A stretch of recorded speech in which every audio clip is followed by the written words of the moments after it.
من افضل طرق علاج البرومه لما بتمسك في العربيه من عند الباب من تحت، يعني مثلا دي عربيه افيو 2006، فتمسك فيها البرومه من تحت، خصوصا في اسكندريه يعني. وممكن عند الباب من فوق بالمنظر ده كده، فبيتصنفر مكان البرومه وبيتعمل بحاجه اسمها معجون فايبر.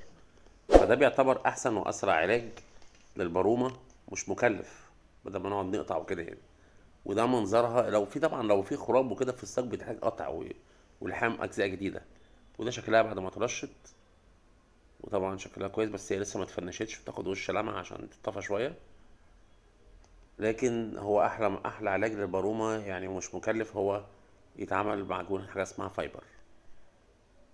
وطبعا ما ننساش نقول ان الافيو 2006 افضل الف مرة من الافيو الموديلات اللي بعد كده. افضل موديل ال 2006 الكوري الاصلي.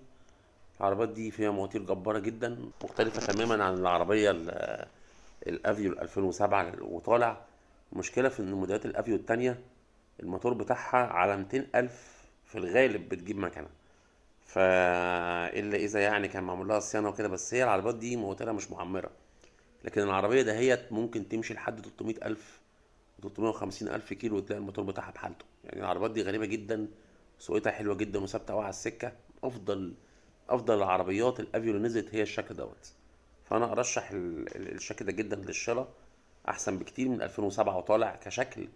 هي طبعا بتبقى مانيوال وكوري، والتابلو بتاعها من جوه جميل جدا ومريحة قوي في السكة وعفشتها حلوة يعني أنا أرشح العربية تماما يعني.